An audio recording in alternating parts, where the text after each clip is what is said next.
السلام عليكم، مرحبا بكم في درس جديد وهو مبرهنة فيثاغورس. أولا الخاصية: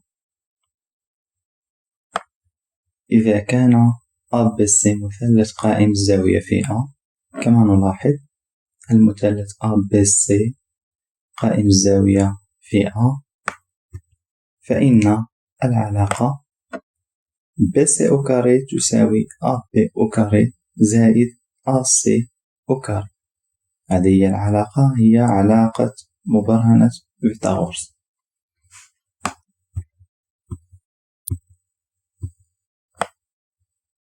بتعبير آخر، إذا كان مثلث قائم الزاوية فإن مربع طول الوتر BC يساوي مجموع مربعي طولي الضلعين المشكلين للزاوية القائمة AB و AC، هما الضلعان الذي يشكلان الزاوية القائمة.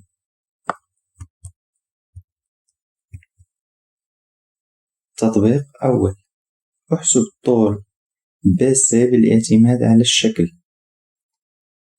إذن كما نلاحظ الصورة توضح مثلث قائم الزاوية في A.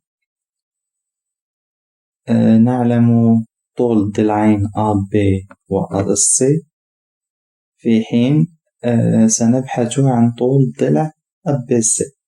ومبرهنة فيثاغورس تمكننا من حساب طول ضلع بمثلث قائم الزاوية أو طول أحد الأضلاع مثلث قائم الزاوية، ولكن بشرط أن تتوفر لدينا قياسات الضلعين الآخرين.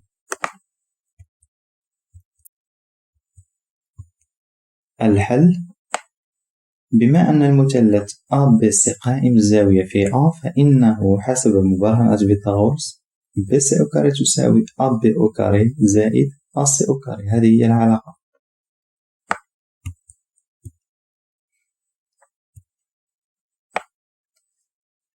AB أو كاري تساوي 3 أو كاري تساوي 9، AC كاري تساوي 4 أو كاري تساوي 16. إذن هنا فقط نعوض بالطول أو بالقياس الذي لدينا مسبقا، نعوض في العلاقة أو في المبرهنة. BC أو كاري تساوي 9، إذا عوضنا AB أو كاري ب9 زائد AC أو كاري عوضناها ب16.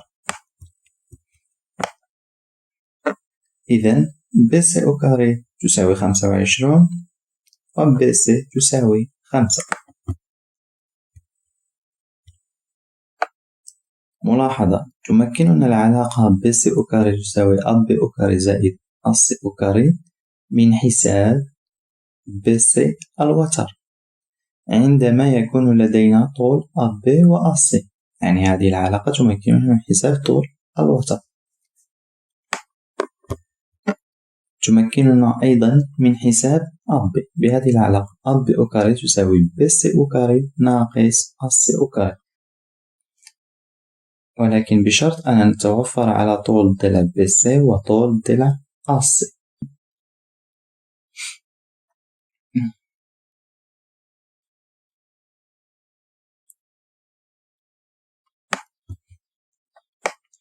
وتمكننا أيضا من حساب AC، وكذلك يجب أن نتوفر على طول BC وعلى طول AB لحساب AC.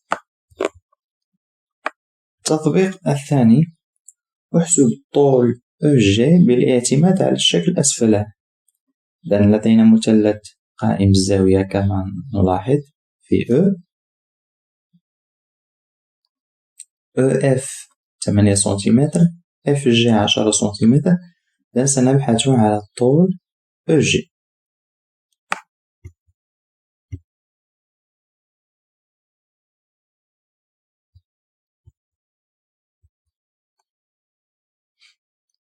بما أن المثلث EFG قائم الزاوية في E حسب مبرهنة فيثاغورس، سنضع العلاقة FG أو كاري تساوي EF زائد EG أوكاري. إذن هي مبرهنة فيثاغورس. نحن نبحث على EG أوكاري. إذن سنضع العلاقة FG أوكاري ناقص EF أوكاري، ثم نعوض.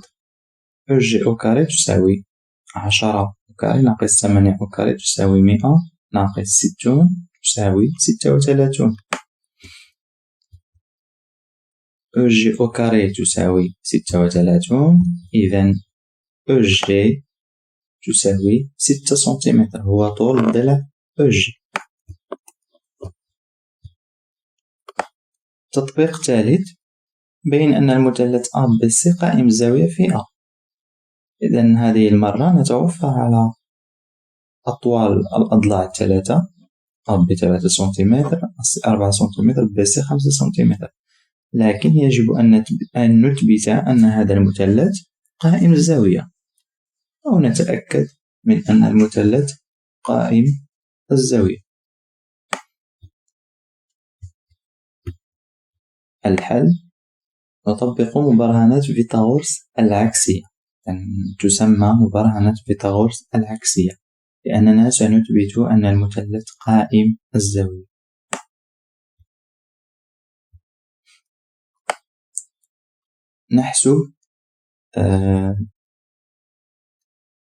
نحسب BC أوكاري تساوي 5 أوكاري تساوي 25، اللي هو طول الوتر أو ضعف طول الوتر، ثم نحسب ضعف الضلعين الآخرين اللذان يشكلان الزاوية القائمة. AB أوكاري زائد AC أوكاري تساوي 3 أوكاري زائد 4 أوكاري تساوي 9 زائد 16 تساوي 25. ومنه كما نلاحظ أننا حصلنا على نفس النتيجة 25. إذن BC أوكاري تساوي AB أوكاري زائد AC أوكاري. نقول أن المثلث ABC قائم الزاوية في